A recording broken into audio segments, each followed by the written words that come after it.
সুপ্রিয় দর্শক, বিভিন্ন কারণে কাঁধে ব্যথা হতে পারে। তার ভিতরে অন্যতম প্রধান একটি কারণ হচ্ছে ফ্রোজেন শোল্ডার, যেটাকে আমরা অ্যাডিসিভ ক্যাপসুলাইটিস বলে থাকি। আজকের ভিডিওতে আপনাদেরকে বেশ ৩ টা স্ট্রেচিং এক্সারসাইজ দেখাচ্ছি। প্রথমত যে এক্সারসাইজটা আপনারা করবেন সেটা হচ্ছে আমরা ওয়ালের পাশে এভাবে আড়াআড়ি দাঁড়াবো, যে আমার ধরেন এই হাতে প্রবলেম, আমি হাতটা সোজা রেখে পাটা একটু আগায় নিব, নিয়ে আস্তে, আস্তে হাতটা উঠাবো, সোজা রেখে হাতটা উঠাবো, আস্তে, আস্তে ভর দিব। আপনি যতটুকু করতে পারেন আপনার পেইন ফ্রি রেঞ্জের ভিতরে আপনি করবেন। এখানে আপনি ৫ থেকে ১০ সেকেন্ড ধরে রাখবেন, আবার আগের অবস্থায় আসবেন, দেন আবার করবেন।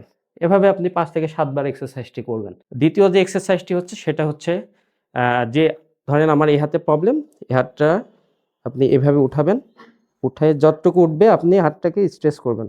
স্ট্রেচ করে আপনি ৫ থেকে ১০ সেকেন্ড ধরে রাখবেন। তৃতীয় যে এক্সারসাইজটি, এটার জন্য একটা এরকম টাওয়াল লাগবে। হ্যাঁ? টাওয়াল লাগবে, এটা টাওয়াল স্ট্রেচ বলে। আমার যে হাতটা আপনি প্রবলেম সেই হাতটা আপনি নিচের দিকে রাখবেন। এভাবে টাওয়ালটাকে ধরবেন। ধরে ভালো হাত দিয়ে টাওয়ালটা আস্তে, আস্তে উপরের দিকে উঠাইতে থাকবেন। আর যতটুকু আসে, আপনি যদি এইটুকু পারেন এখানেই হোল্ড করেন। চেষ্টা করেন একটু নেওয়ার জন্য। দেন সোজা করেন। আবার নেন। এভাবে আমরা স্বাভাবিক হইলে এত দূর আসবো। ঠিক আছে? এভাবে আপনি ৫ থেকে ৭ সেকেন্ড বা ১০ সেকেন্ড হোল্ড করবেন। প্রতি সেটে ১০ বার করে করবেন। দিনে ৩ বেলা করে প্রত্যেকটা এক্সারসাইজ করবেন। ১০ মিনিট থেকে ১৫ মিনিট করে।